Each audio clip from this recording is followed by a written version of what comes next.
அனைவருக்கும் வணக்கம். இந்த பாராட்டுக்கு தலை வணங்குகிறேன்.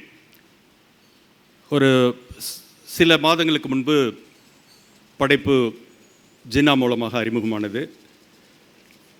அப்போது திரு மனுஷபுத்திரன் அவர்களிடம் நான் என்னுடைய சில நூல்களை தமிழக நூலகங்களுக்கு நன்கொடையாக தர விரும்புகிறேன்னு சொல்லும்போது அவர் முதல்ல இதை செய்யுங்க அப்படின்னு சொல்லிட்டு ஜின்னாவை அனுப்பி வச்சார். ஸோ ஜின்னா வந்த பிறகு அவர் எக்ஸ்பிளைன் பண்ணார். இந்த மாதிரி நாங்கள் படைப்பு ஒன்று, அந்த படைப்பில் என்னெல்லாம் செய்கிறோங்கிற எல்லா ஆக்டிவிட்டீஸையும் சொல்லிட்டு வந்தார். சொல்லிட்டு வரும்போது இந்த மாதிரி இது தமிழ்நாடு முழுக்க இருக்கிற ஒரு 179 சிறைச்சாலைகளில் நூலகங்கள் அமைத்து அந்த நூலகங்களில் நூல்கள் வைக்க போகிறோம் அப்படின்னு சொல்லிட்டு அந்த அந்த அனுபவத்தையும் சொன்னார். நான் இந்த மாதிரி பல நேரங்களில் இந்த மாதிரி உள்ளே போய் பார்க்கும்போது, சிறைத்துறை அதிகாரி இருக்கார், அவர் என்ன நிறைய சொல்லுவார், பார்க்கும்போது அந்த குற்றவாளிகளில் ஒரு சின்ன சதவீதம்தான் குற்றவாளிகள், ஒரு 98% சூழ்நிலையால் கோபத்தில் செஞ்சுட்டு ஏதாவது ஒரு சூழ்நிலையை திட்டிட்டு வருத்தப்பட்டு திருந்துவதற்காக வாழ்ந்து கொண்டிருப்பவர்கள். அப்போ அவர்களுக்கு படிக்கிறதுக்கு ஏதாவது வேணும். நீங்கள் ஒரு பஜ்ஜி சாப்பிட்ட பேப்பர் கீழே போட்டிங்கன்னா அதை எடுத்து ஒரு 6 தடவை படிக்கிற அளவுக்கு அவங்களுக்கு வறட்சி அப்படின்னு சொல்லும்போது எனக்கு அது ஒரு நெகிழ்ச்சியாக இருந்தது. அப்போ என்னுடைய புத்தகங்கள் எல்லாமே பார்த்திங்கனாக்க பெரும்பகுதி கல்வி வழிகாட்டல் அந்த மாதிரியான நூல்கள். தென் அடுத்து சில இதெல்லாம் வணிகம், பிஸ்னஸ் சார்ந்த, அதுவும் எகெயின் எல்லாமே மோட்டிவேஷ்னல் புக்ஸ் மட்டும்தான் இருக்கும். என்னோடது எல்லாமே, என்னோடய ஸ்பீச்சும் அது மட்டும்தான் இருக்கும். அது பண்ணும்போது இப்போ யோசித்தேன், எவ்வளோ வேணும்னு கேட்கும்போது ஒரு மனுஷபுத்திரன் ஒரு 2000 நூட்கள் அவளுக்கு கொடுங்க அப்படின்னு சொல்லி வச்சுருந்தார். நான் ஒரு எவ்வளோ வேணும் அப்படின்னு கேட்டேன். எவ்வளோ கொடுத்தாலும் வாங்கிப்போம் சார் அப்படின்னாரு. அந்த நிமிடத்தில் என்ன ஸ்டாக் அப்படின்னு சொல்லிட்டு எடுத்த ஸ்டாக்கில் 22,000 சொச்சம் இருந்தது. இது அப்படியே இப்போ எடுத்துகிட்டு போங்க அப்படின்னு சொன்னேன். ஒரு 1/4 மணி நேரத்தில் ஒரு போர்ட்டர் வேன் புக் பண்ணார். அவருடைய உதவியாளர், என்னுடைய உதவியாளர் 2 பேர் சேர்ந்து அந்த வேனில் ஏற்றுனாங்க. 1 மணி நேரத்தில் அவருடைய இடத்துக்கு மொத்த நூல்களும் சென்றடைந்தது.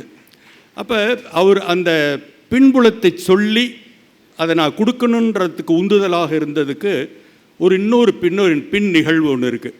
அதாவது இன்றைக்கி வாசிக்கிற பழக்கம் குறைஞ்சிடுச்சுன்னு சொல்கிற காலகட்டத்தில் ஒரு நூல் என்ன தாக்கத்தை ஏற்படுத்த முடியுங்கிறதை அனுபவபூர்வமாக நான் உணர்ந்தவன். ஒரு முறை இங்கே நிறைய கள்ளக்குறிச்சி விருதாச்சலம் எழுத்தாளர்களாகவே கொடுத்துட்டு இருந்தாங்க. ஒரு முறை திட்டக்குடியில் ஒரு நிகழ்ச்சி.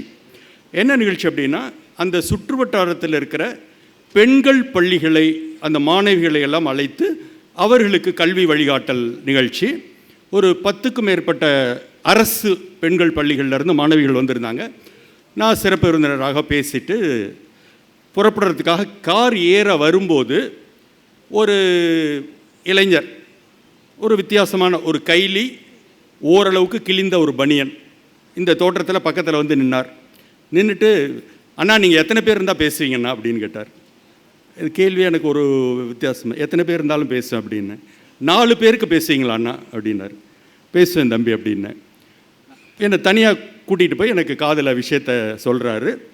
நான் வரேன் தம்பி அப்படின்னு சொல்லிட்டு கார் ஏறி அந்த தம்பியோடு போகிறேன்.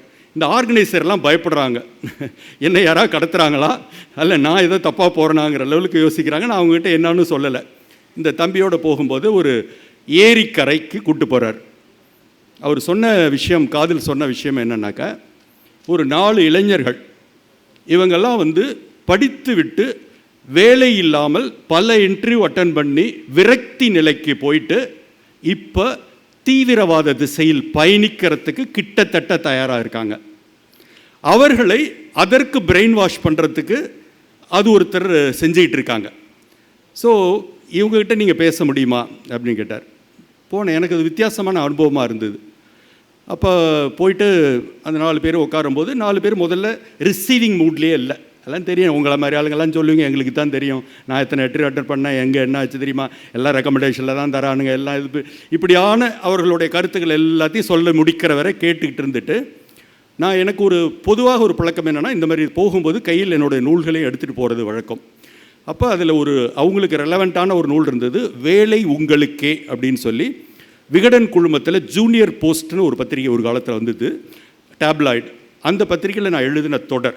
என்ன தொடர்னாக்க 30 chapter, how to appear for a job interview, starting from resume ப்ரிப்பரேஷன்லேருந்து, ட்ரெஸ்ஸிங் சென்ஸில் இருந்து, என்னென்ன தவறுகள் நம்ம செய்கிறதால வேலை கிடைக்கிறது இல்லைங்கிறத எல்லாத்தையும் சொல்லி விரிவாக 30 சாப்டர்.